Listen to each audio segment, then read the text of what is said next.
zikhosi zakubili chapter 6 verse 1 to 7 kari balele mafungo kazi zikhosi zakubili ndima ya utamuna kuti ndima natukuya Toma kushuka kaya utamuna kubili.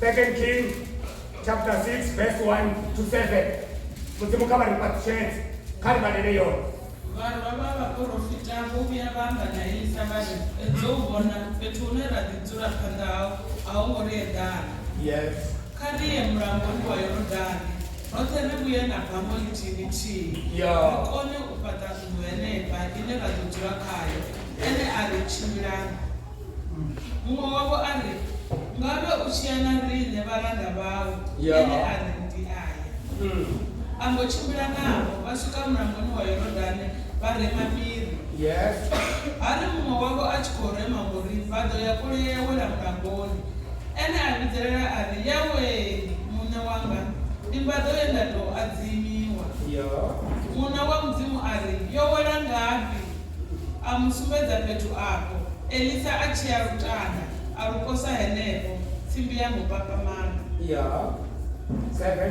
Elisa ari ibvise aisachanda aijiya kani mbele mtindo wa mzimu wako kuzungu anabali ifulimu mapungo haya katapepe baba mketa kutima kupezea hao osema hosi urena umarena mzimu wa shuri panda kwa chao machoni na kwa sababu chini kurena mzimu wanga ashangori ngamo mzimu kanika zori pano riri mzimu wanga kama diambana rine sambisi bambela rite mzimu wanga bari tsiguze mzimu wanga bari furere makuru ya makore Kristo wa mana mzimu wanga katunda riko rabe rikume tena mtinda wa mzimu wanga kwa sababu ndote bane boy mapanda chako chao bakore tekeza kungola la mana roba chini kurena mzimu wanga ni moto mzimu wanga mzimu wanga kote ni wewe na wanga inga wabafura mbele mzimu wanga kwa bisa shote mzimu wanga kwa sababu ndote msibacha kama mromo umesi mbele ndori wa baba wataduneri kwa njia rema wa mwana meta marofa nchini katika la Yesu mzimu mkeka mzimu kupata wale wale shindana mzimu wanga shinda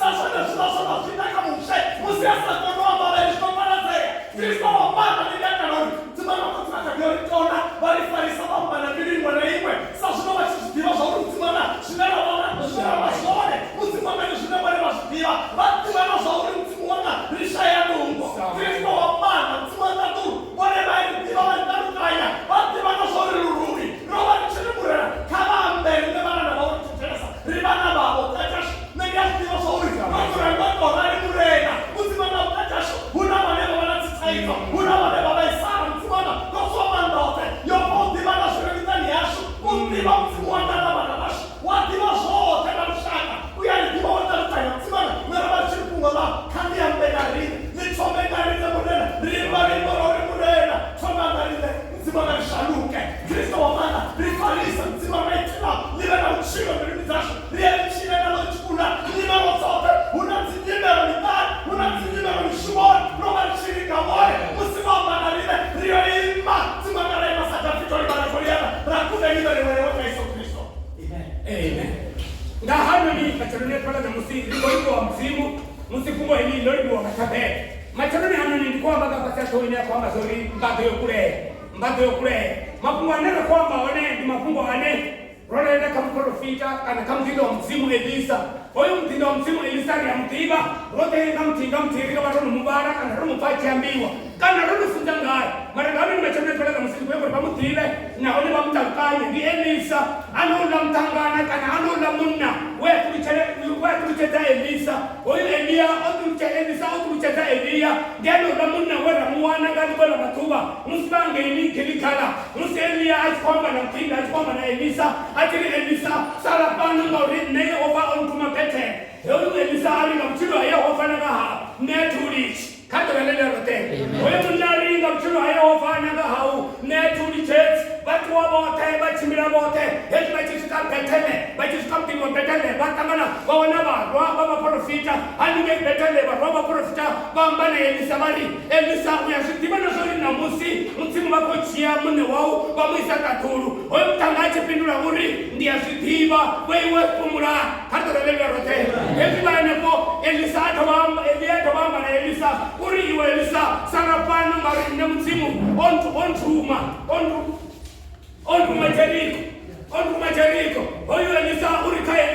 aringa mutilo Yehova nenga hao atuli batakuwa watu wa bashika Yeriko ezi bachika Yeriko bawana ba profita hanike kama ni babute ba profita abandi sisiwo ba profita bamazne hon muri baba chipamba sima koto chia chipatatu bari wa sitivana sori Jehova na musi utochia munanda utochia munne wao abuisa katun oyi Elisauri pumula kadra lelo rote kadra pumulani ona kwa sababu tenda upande kanywa na rufuno la msi kadra lelo rote oyi uri pumula ndia sitiva ezibati takwa ezibati Jeriko nebo Elisa uri Elisa sarabana Jeriko gauri ne Yehova ontuma se munaboni wa Yordan oyi mutanga Elisa uri ngabuchiro Yehova nangaha netulich amazitu wote ezibati wera munabwa Yordan ndiye tembe na Elisa laite aho kadra lelo rote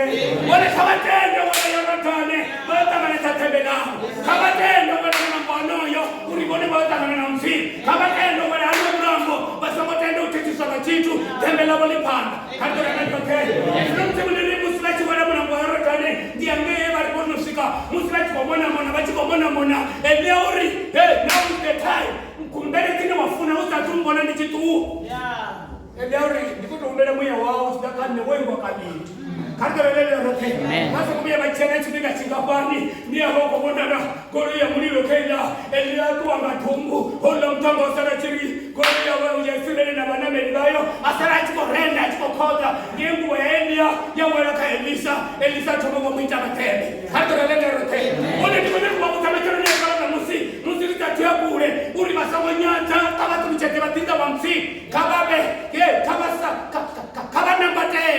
kabana mbatele kayaso kadra lelo rote oyo kamelisa ufaele pokola ribo mubona ono wala teme ribo mubona ono bamtanga teme no wala utotoma ene pale heba chimira hone ena Elia kadra lelo rote angese ribo murabelesa fuwa murabelesa batiseni na holiani bali konya gogono zuri bachiwela bachiangeni ngari bachiwela bachiangeni elioto watu wamatinga ngubo yawe mati afuleya Elisa akandanga Elia na Elisa batranga omaho sinori konya kumubone konda kubuya ete kadra lelo rote ona mtanga ngauri obono wala tembe nawe atiskapala uitasheneshila semunde wawe bachita so kabaite mera Elisa so no sokoshana kadra lelo rote ende tikapala nuchene na ngubo uri mutimu Elisa obama telefona matia pandeka nyawela ufika baba profeta baba seria ngi bachishona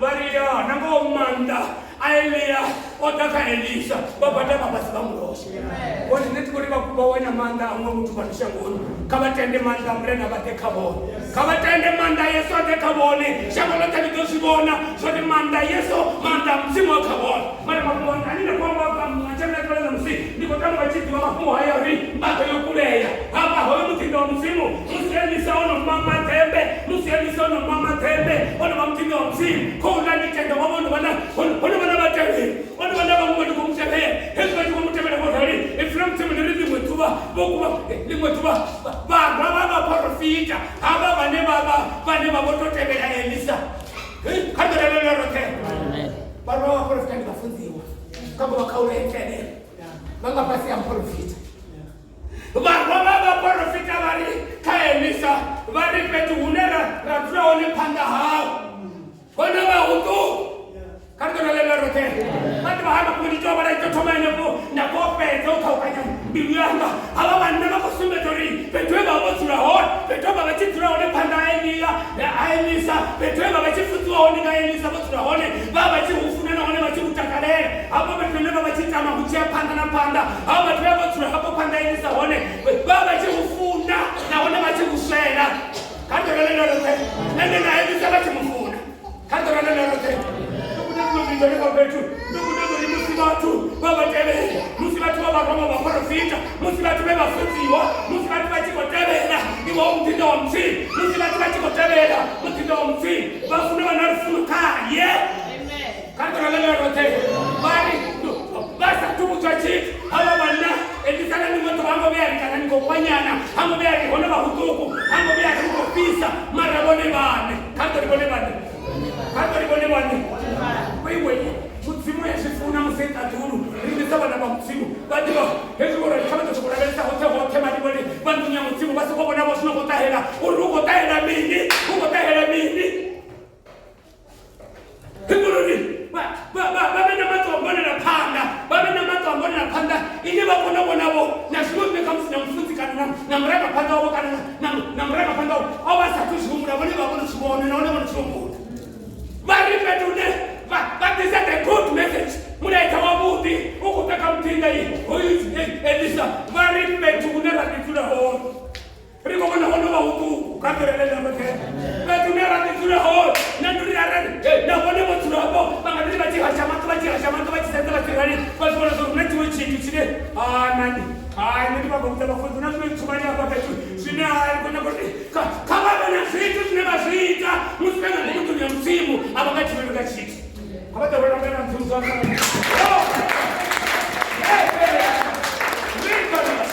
Baki mahaba nambari. Betunera ditula hone panda hau hone wa hutu. Hone wa kai bare festival. Ai bare festival kota wanya kama ndio mtawanya kiti. Only festival. Kai bare.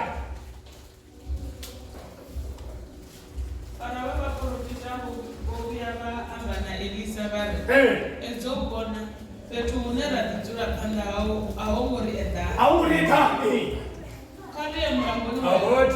Aho murieta nikotama kai bare yenye festu kai bare kale mramboni wa Yorodani ngote ribuye na bango lichilichi kale ni mramboni wa Yorodani kale ni mramboni wa Yorodani kale ni mramboni wa Yorodani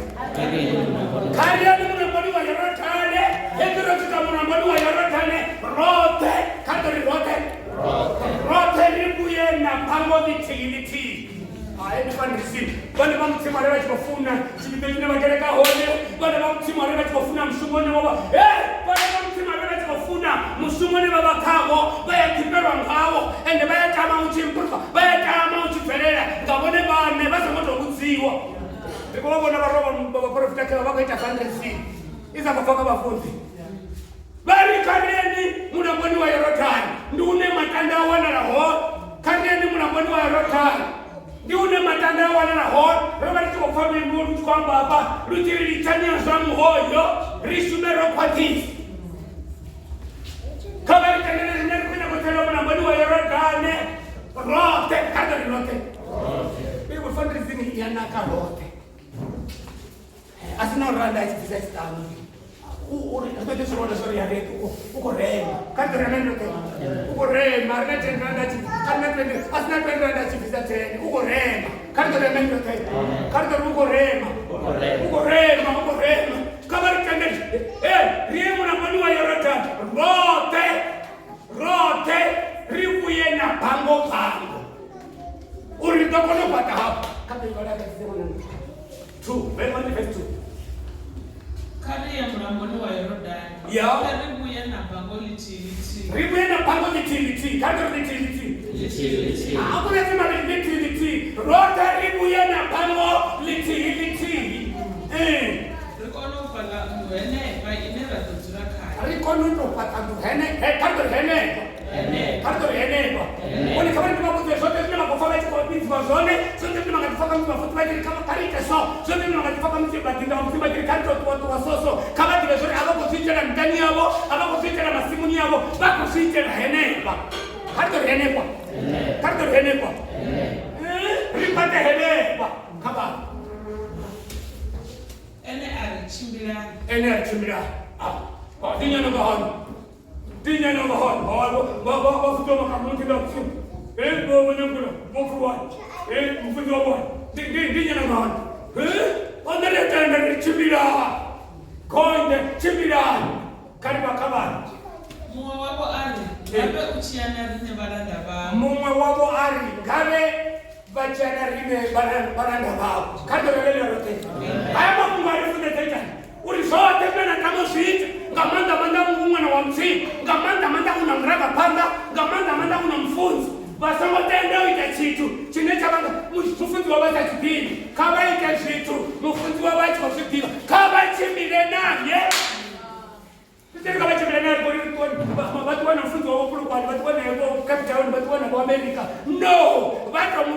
bezi muya wawe uzochimira nabo kandarelera rote shefi nabone bomubuza mitatulu yena nano mutsima nera kwamba ano mutsima nera korabela ane na mutiri chori riko chimira na mtsi na limato bana miti abanga tubya babona mtsimu epanda abachokana kabilenji abanga tubya babona kamsoba rakati msuka na chen riko chimira na mtsimu riko chimira na mtsimu na chimuya kabada rorera mtsamsanga kuyo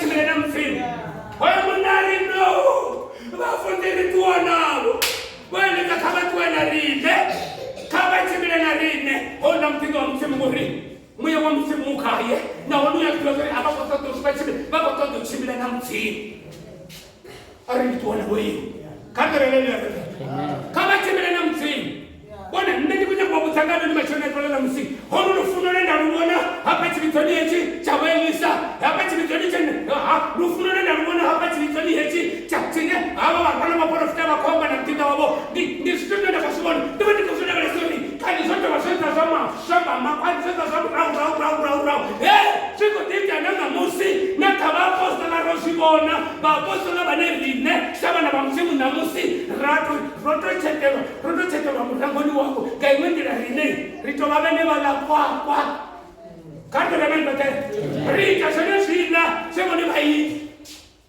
kato barera nishimama kwa tango tabani pete mwana ngamshima kwa tango chapter 2 verse 24 aitata kuliko ngomna kompyuta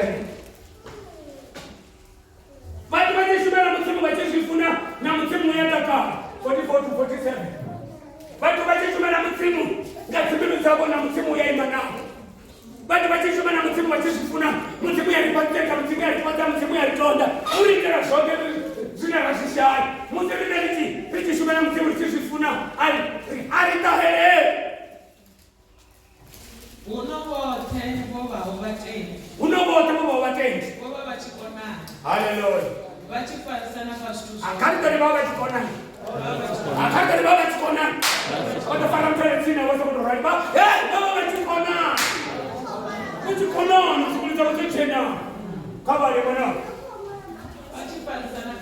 bachiparisana pasituso zote kari bachiparisana mumwe ngati ya kutsisa mumwe wali kutorai ba testi batu bitabatelele ngasonda kawade bitabatelele ngasonda kama bachimita kinofera kama bachimita kinofarisana kama bachimita kinonabela sa mumwe basi muna bela sa bopet kama na bela na sa mumwe ndio nilika hapo na hote nilika kutendo kwa tao na wale mwenye mtumofu na wale tatu bachifarisana ngasote bana nisatundu yabo na yabo barengisa tundu yabo bakovera bote ngaye babona kanto barengisa tundu yabo wewe au kwa sababu hivi baba ari hevi ya kwa nani anarengisa tundu waende ndio anarengisa mafuku anarengisa mlam ya anarengisa tundu ya ngai wani magaba kwa anarengisa mafuku baya mtino wapinga sima ndio makamu watu difakuzo huko tena makumba tundu ya baba la mtu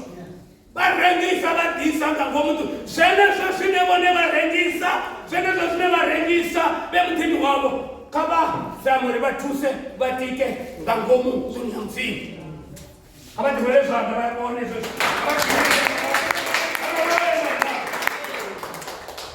kama society data utindilo na dofa 8 times ubona wanatoka kama society dana hii tambo mungu mtu wa Mungu sasa tulimara wako itani moni abuna ko pendura ngarufuka na wako itani ni biblia ni sibale elimu ngauli mtu chawe ndufakati hapo takaturu na Kristo nenda takatifu atusesi sibiba abanzi mtu ufakati katikati nenda zaidi ya walingana bone na biblia tiaba hii ndio timotabu ndi pindula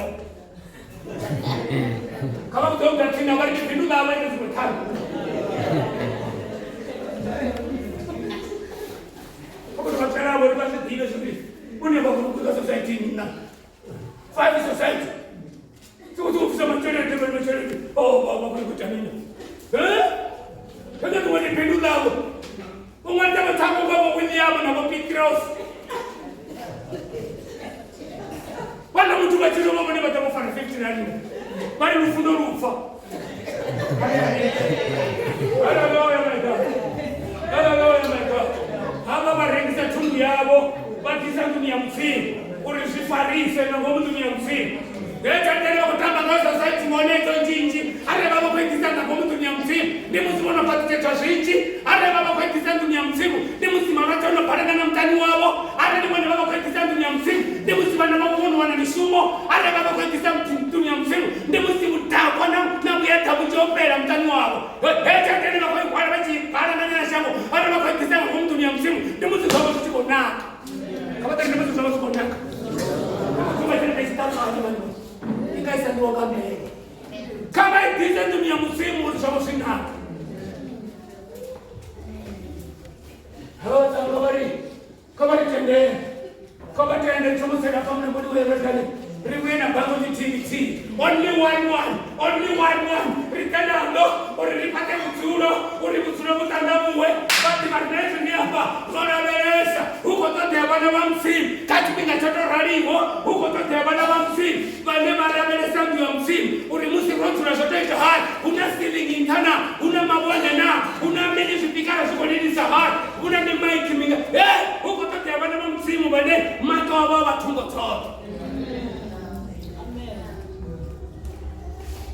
Beto nara kituna wane pandawo asongore dinga. It's not enough. Asongore tana ni mutu. Huko ndivana tusi tuku kwa mtu ni mzee. Sina safuna itu angarine ende mtimori bitanga ubona shoti. Siende tana. Askola kutoka dawa tuona kwa kwa. Hapo kana baro profita. Hapo baro kati kwa ngani. Ribitema mteri tikisane. Bari vine. Kando vine. Kama bali vine kama riko tena bomu na mwana Herodani mumwe na mumwe karine utogea na pango riteri pande hapa beti roho kwa toke bala ufiwa wachifai sana kazi wote bachitu sana usnani ashayo kati yao nilipa kuriboni ama kwa kabaji ile takamanta ufi abala bana bakantela nge basi batsa bachikwembelera batsa bana botakala bati baushumela mutimu botakala ziyakipa Robert sesino Robert na madate bone ulacha mtu asuba tsini naye bala chibi cha mtu wa Cape Town kandela lele yote banga ni 4000 ngamwana mwezi mwana mumwe kana mwezi mwana mumwe a Cape Town mara batimunga mwana bena yeye bakirana naye na peni yao basainde na chibuya cha ubasa chwani bana ayi hawa bana hezere bafuna msimu arani bafuna msimu asina ndawa zaliba kule wata bachifuna msimu kumbule zino kama tazite ramba na mtindo msimu hapo afuto bana na soko chibela bangwa na msimu bangwa roho profita badenda barisana speke bangwa ne kai kalma umbele pango ritele bombe musoula ritele bombe zitu sababu rina bana mabuti bane baba tana spek rina bana mabuti bane baba pitoria rina bana mabuti bane baba squani tukoto pangana pambana kari mabuti zori ngeno hayani rina bana rikoita pango nitiliti uri ritele bombe tine amen dona tena igata kama nasifuna kandre lele amen ndio babundi baba sikapta kitaka soni danga kama sababu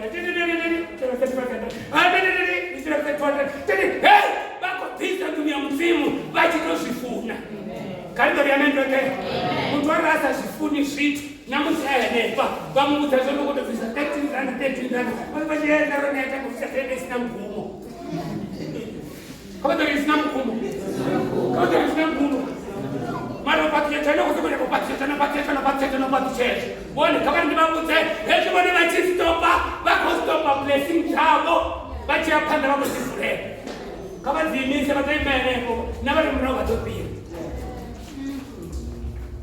hata kama mtu anataka hey hapo bwana bachi mrembo kama ni bachi mrembo ofi Karkalele chapter 23 ane kata mahimona ya mshima wako ane kapu yes yet goes to me is more important than for the car leave nani kuna mafaitila beti sasa kwa profita abalani vailisa nanamusi zvikudinde ruzvioneka vaapostoli musivorembuwa musi Petro ofunza hari mruwa vatu va 3000 fika nemumadzimai vafunzi avaapostoli vachirapera vachinachirarera vachikonana vachifarisana.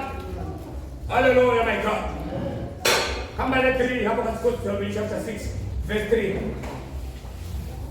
Mumwe wavo ari ngave uchiyana rini valanda vavo. Verse 3.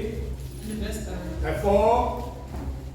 Ambochimira navo vasvika muramboni waYorodhani varimamiri. Vasvika ambochimira navo vangosvika muramboni waYorodhani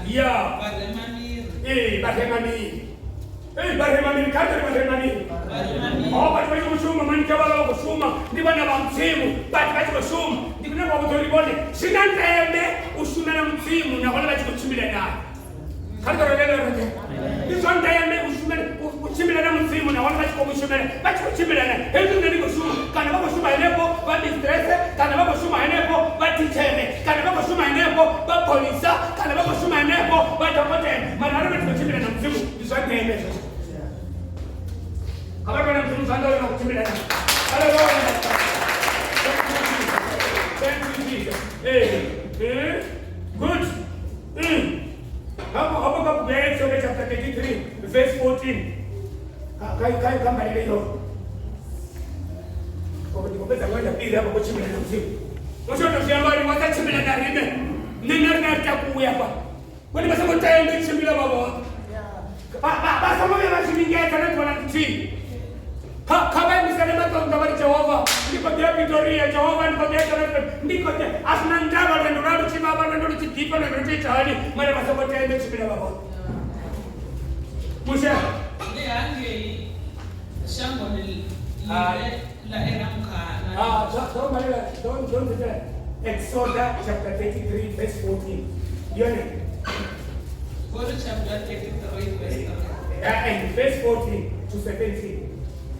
Verse 14 wananga kaimare. Verse 14 to 17.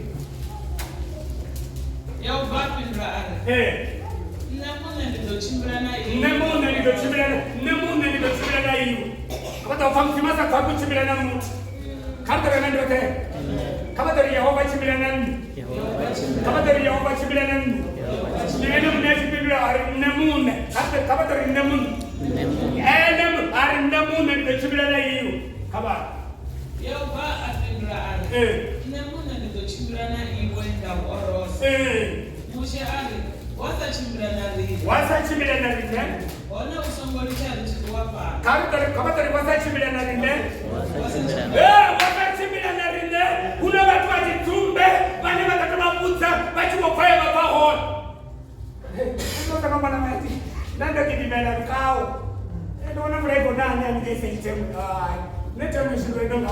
Musibaki wotukuza 3 zati ndio kufahona. Ndikirachazo watembea kwa sababu chambuza. Zote basa kwa chambuza. Why must you go to the chitaku? Can't you remember that? That's what I am to say. I don't know. The whole day, I'll be going for. They go over my head. I don't know what some man. I was in it. Can't you remember that? Come on, I was in it. I was in there. What is it? Don't tell me. Nende mukali tukakitakuwa. Baba. Ndiko dentro ndo ndani koto da skate. Shimbilani sabu. Karta shimbilani sabu. Nanda shimbilani sabu. Ndizo ndo bombe borana. Obusuko kwati mo da lustri. Kwa da lustri au kori. Ndo kwa kusukulira mapumba ndiye. Arafanya watu tawa kufanya kama sije ati kumne batu batura batunti na ona bona kupeta bayone sana musibati chimbira na kwana kutukutuku arali kuone haya kakuone siwe tabelo nikotoma tena hapo batisimu udabatu usaboro wakataka uone kai bali mwana apeka Mushari wasachimilana rinde no.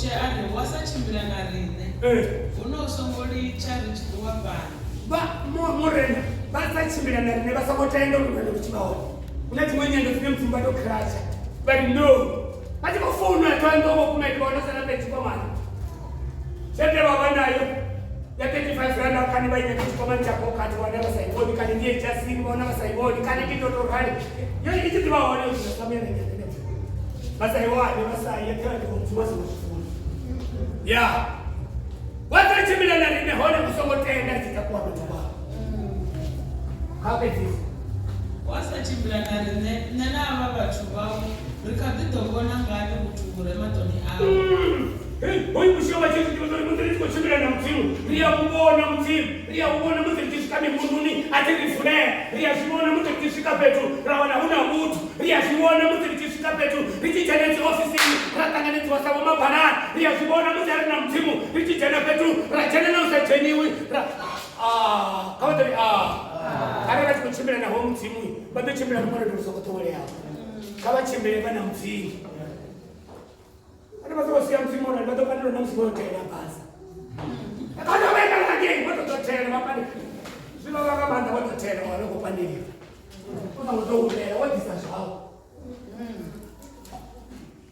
kupira kamapo ifuna mzimu ndiri hari mumwe kari varere verse 5 bekeamachimbira kamapo verse 5 kani let's go ari mumwe wavo achikorema muri haleluya mbadzo yakuleya wera muramboni hari mumwe wavo vachikorema mberi mbadzo yakuleya yawera muramboni mbadzo yakuleya yawera matini vachikorema ninge ipasi mbadzo yakuleya yawera matini ndimuti vachikorema kato ndimuti vachikorema ndimuti vanhu vanishumoni tichikobuya uchikorimiwa uchikomwaliwa tikometa tikoputeziwa vapetuhanepo nevakoshumela vahoa vachikoshumela vahoa zvaitea zvitu zvisomutoweleya mbadzo yakuleya yawera matini kavari vanacho ane andidzirere ari yawe muna wanga imbado yendado adzimiwa vakosvifa zvina ndeme uchimbira wodhibata mutimu una mupinda wa mzimu ndizvandeme uchimbira una mzimu ngauri musi mbadzo yonowera matini utodhibavo une wanipfeeraho katoreleleke wane nende vanikonyekuvabuza hesu vatakuwana mzimu hotone vawanati vatangana na disaster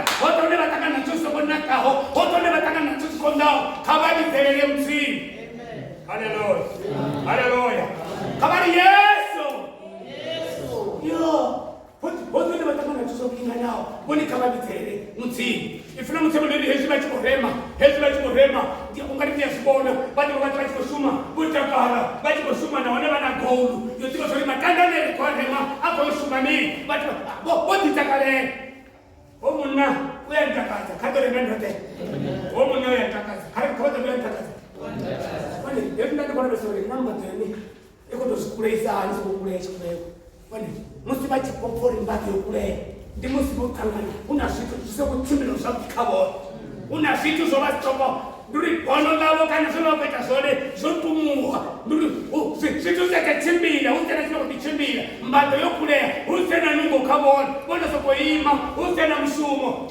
kavanti vavudze una vatu namusi vane havachakonera panga naone havachakonera murau ngai nduri mbadzo dzokuleya ane matundu atiproblem chumura kari kuzokufa chinyara chumura haya nisokona ndiri mutonoza kutwaka muna muna mukainya kupata unoona munhu nomunhu achikupa chikupata nziye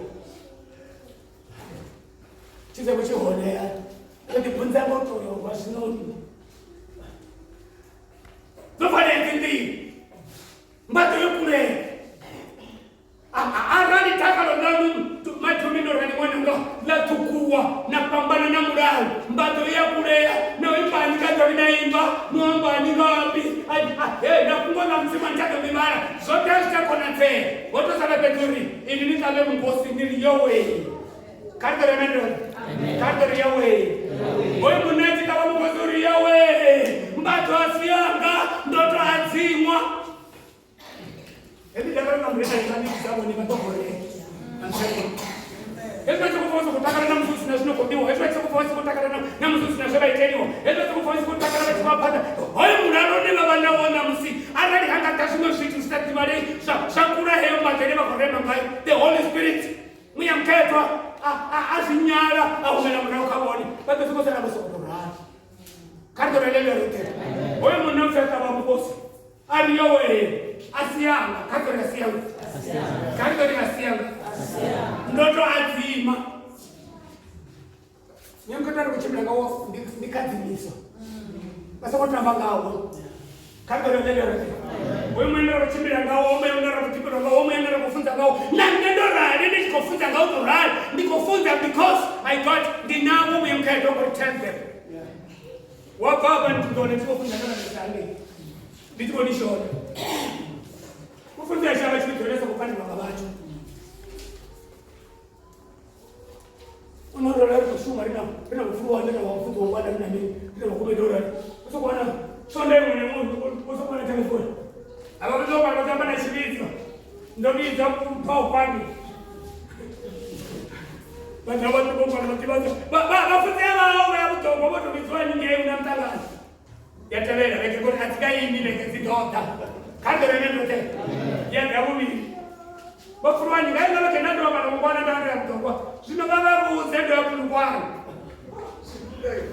aba tata ndo baba babona ngori mbate yokule kando mbate yokule bawana mtu aitwa katika kana basa mboni kana basa kana chozo kunyama zo mtashi mbo filingana utele tina kotita kabato mungu bari mbate yokule mbate yokule kabato mbate yokule kabato mbate yokule mara ne wewe mnawe yatakata wewe mnawe yatakata kabato babu temia kabato babu tekalezianga mbato aikule kamwita shishi ikule kamtolukao abo bande bakorema matanga na hono nokutuwa nokoyangeni uyo pata ndio msi mara mbato yakule site wone batakana na problem hani bone bashima ho mara bamwana wa msi site wone batakana naso hani bone baba honi mtane baba dwa ho mara bamwana wa msi site batakana naso hani bobe banga tangana na yonyimere kineba wane zoriyo bastopa yo batukukai yo bakwasekani mareko to tapeti bone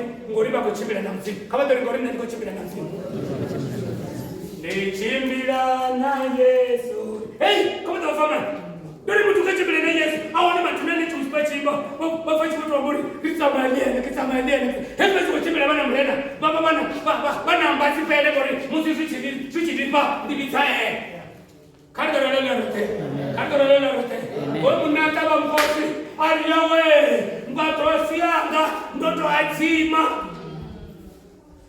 mbato asianga eyo ndoto azima mno msimu amatipindua ndivyo na ndivyo ndio baba alikuwa nao kando lele rote watu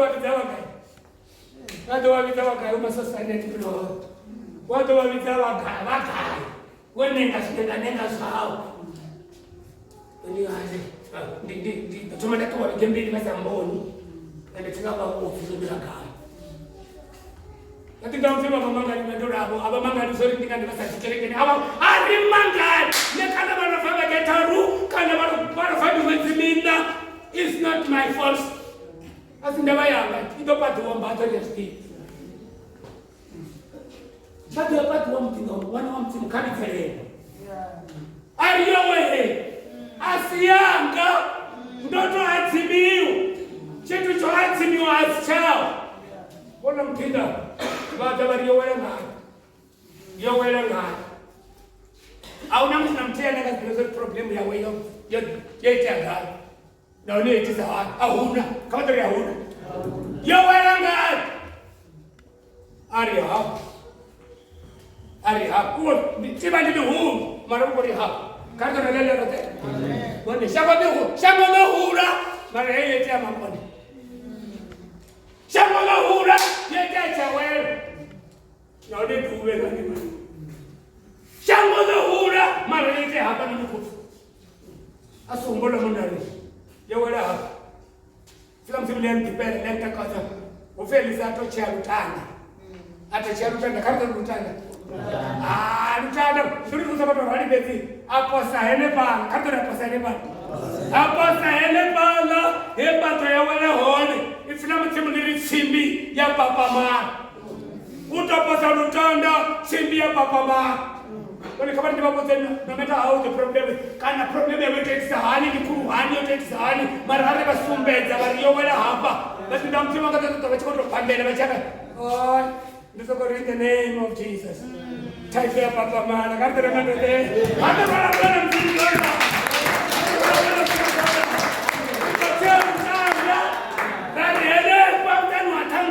in the name of Jesus. Rabela mnalo. Ana makuita na mataba ni sopa ngani. Masa mataba lo base. Kwa kisa chela rotoka. Kando remende te. Simbi hapa baba na kando simbi hapa mama. Simbi hapa. Mure na mama. Kando na mama. Atorwa Yesu sana. Kando Yesu sana. Simbi hapa mama. Simbi hapa mama. Elizari ifisa ona muna isa chana I talk I visa kantara isa chana I visa simbi hapa mama our neighbor number 1 oda one toshuma ngacho number 2 utotubai umisema kama ni wewe ndio kantara lelo ke anu rema na shuma na lika mlandu ndio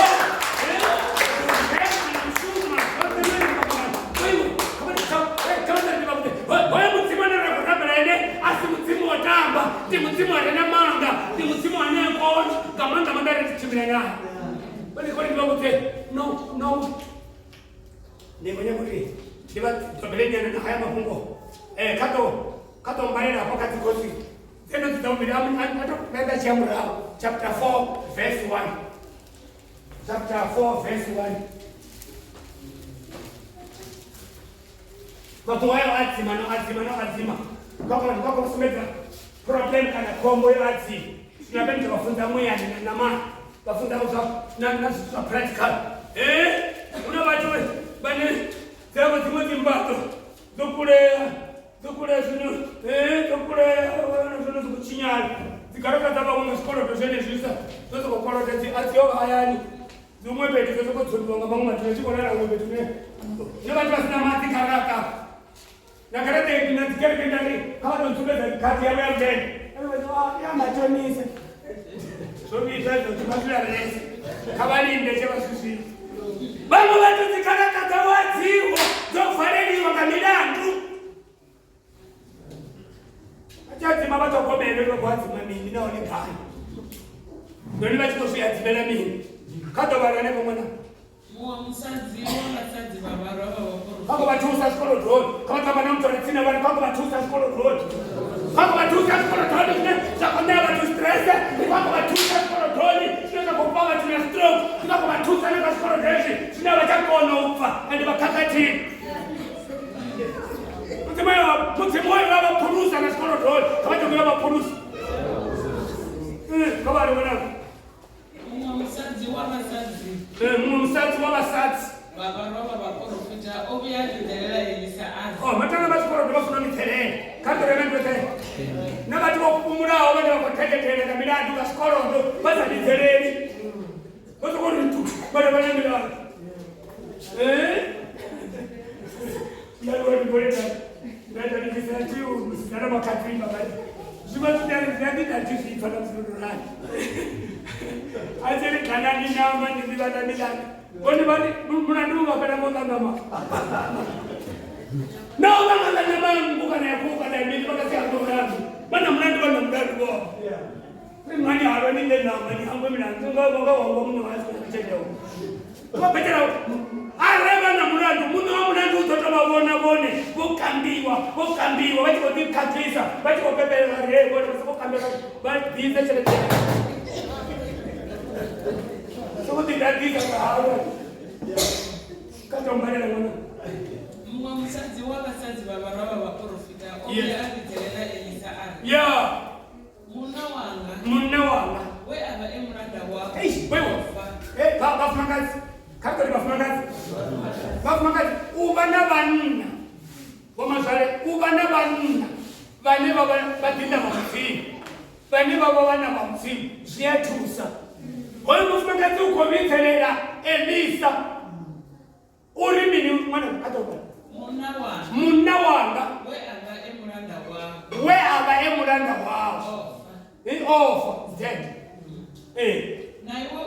naiwe yazike habanga munna wanga uyabadhiba baba mulanda wawo baba mwana wa mzimu baba jisumela mzimu naiwe yazike zinogoroba bofa kali naiwe wazidhiva zori mulanda wawo oba achopa Yehova. Yes. Zvino munne wa mulandu oda ujia vana vanga vaviri vavatukana kuti avaite mhuri dzavo. Baba ifasoni milandu itani. Milandu mimwe yavirwa nansibofa. Somunofanisha mulandu. Vatochengeta vana musifoni mutu. Kati kamendote. Kuna watu vanototambudisa vanhu nevachi vana milandu isaperi milandu ndiye inyora ngoti chimwe chipinga mone vatosala vachitambudisa vanhu. Subuya sabosia kipenda vana mara subuya sabosia sana sikarafa vana. Kodo fabona keba baba nyamwitwa zipuni nganda bacha ndio wo baba. Enda batuzo wenda ngwetani. Aba tuno zori morenga mimi. Mara na musibana mbona matipuni. Kato relele wote. Kabi tero ufungaso. Elisabindura nidoiterani. Nidoutusanga mimi nidoitera mimi. Mbuze chine wabanacho mtani wao. Mbuze chine wabanacho mtani wao. Mulanda wao hana chitu mtani wao. Mulanda wao hana chitu mtani wao. Chiraone ndi chikumbu chitii cha mafura. Chiraone ndi chikumbu chitii cha mafura. Elisa chimbira uyo humera midziyo isina chitu. Akoto vaura vavo. Yes. Midziyo pezi. Ona kusoita gati. Uite minchi. Good. Ukona ujena nduni na vana vavo vavatuka. Waona munango. Washera kamidziyo yote. Yes. Wodaraho kuti zetu. Yeah. Musadzi atowayenepo aya adhivonera navatukana vavo. Vone vamunengedza midziyo. Ene ava achikoshera aidhadza. Yes. Hari midziyo yonodhara. Avana mwana wavo ari. Negedze mumwe mudziyo. Yes. Ula ari auchena mudziyo. Ndione mapfura achiima. Kaba. Musadzi zvino ayadhivisa muna wamzimu. Ene ari chimbira uyo bambadza mapfura. Uripa murandu wavo. Asarawo kudochirambawo navana vavo. Kuni kama tofama kungokaya munandu wopenda. Kari munandu wopenda. Kari munandu wopenda. Akari wale mrena mzimu sanda mani. Mzimu yalipa munandu na msiwo ula hali. Mzimu yalipa. Oyo munna orobena murandu. Bana musala mochiwa. Kema nikipuli bakotambula. Mufumakatia lindo. Agehe baba wachikereka hon. Abo ne baba wachikusume. Mutsimone kusumena nga baba. Mutsimone kusumena nga baba koti ya baba na uyakona na hevya masikona. Ndiye mana mtindo wa msimu. Kakira nando te. Kata ributa hapa na skolo tusamtani wa haro man. Bari mafunzi. Una zitukezi 1, 2, 3. Arakata wa matuzikizi. Ifuna kutimulele. Oya mufumakatia ringito chakuwa. Ndiye ya wafunzi muri bana zunendi tipuli. Hezo jitukori wafunzi. Nemunaona niwa wachikokerekana yapa. Oba na mulandu wa mumutu. Zino, abe oroba zino. Ona munna ukotota cheredia. Ukotota zitu zao. Ukotota olipeliyo. Zino, ochi abananga. Uko nyako baita tipuli. Zino. Elisa uri, bana mimi haya. Unamini. Kama tukusana mtasena. Unamini. Bewe, zitu za mtimu wa zitikuli. Unamini. Kama kakatari mutini wangani natine chitu. Kai mutine wena watini kazi. Ai atine chitu. Chinenda banacho chitaba chikumbu cha mafura. Ndicho nitenda banacho. Bwana hecho chitu chine chaba honi hapo mtini wao. Chakono sumera mtini wote. Kandali wate. Bwana bako tunakisa chusinji. Checho chile honi chakono perifeo mti cha usatanga. Chao fereka wana mtatu wa utima. Chenecho. Kama ndio chenecho. Chapati chotanga mtimu chifisa chusinji. Na hono zuhurwane. Zineza kona zote. Ari ndito ba nacho kumbu cha mafura. Mutindo mtimu wali. Shimirai uyo to damidziyo. Midziyo ndio fara zimwe zinkofuti. Uye kama unyage nchi, usokunyage tisigati.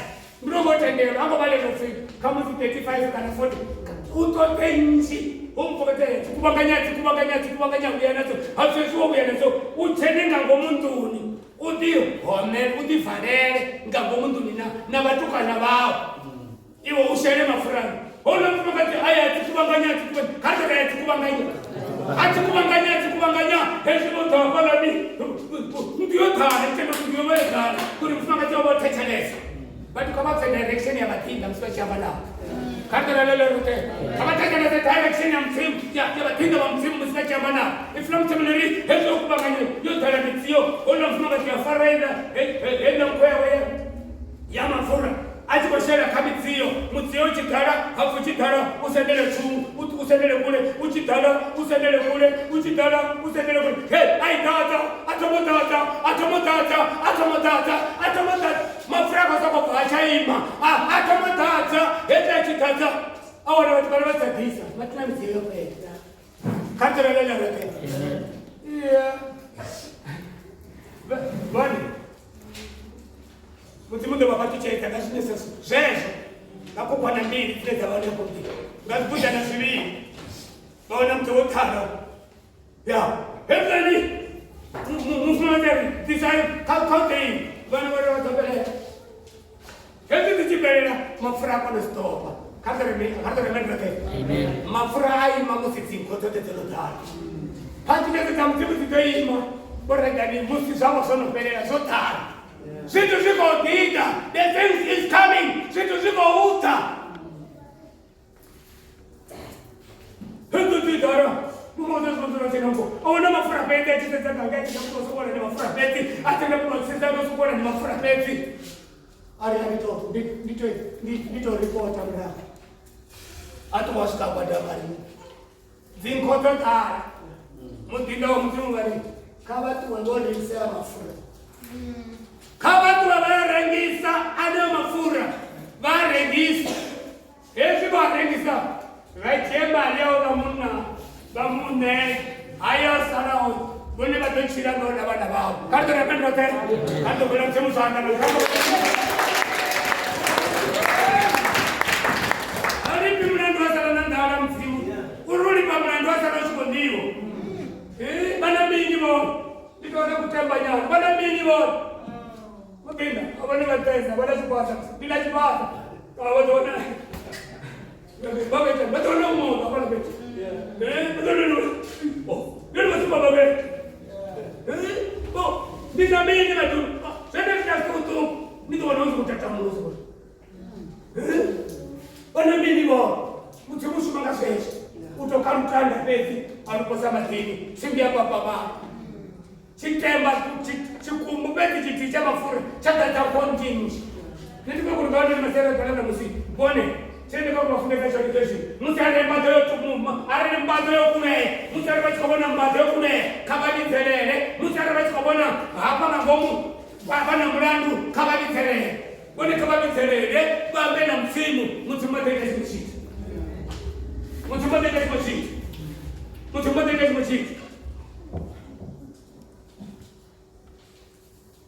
kama biterere mutima bete muchiti ukaba tatun angeka pesa ne chapter 50 verse 15 urimbi terere musoka kera ndio komore wote kono nkot kama dede batu baimwa uri batigo biterere batu biterere bakofago kumura batu kama biterere mutim uri ninachikede achimfari sabuti ninachikede chaitisa hezi mutima kama tatun kisa chapter 50 verse 15 mbizerere musiwoka kera yeah ndio tomora Iwe ukona unkoda. Yes.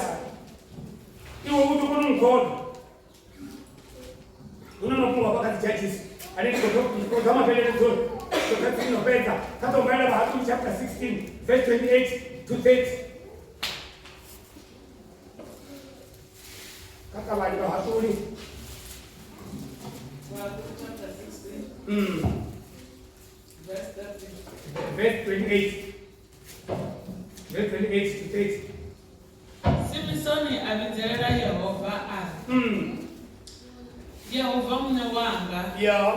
Loba unyelele. Umpe manda shino katipe. Kama kumanyana ni babeti.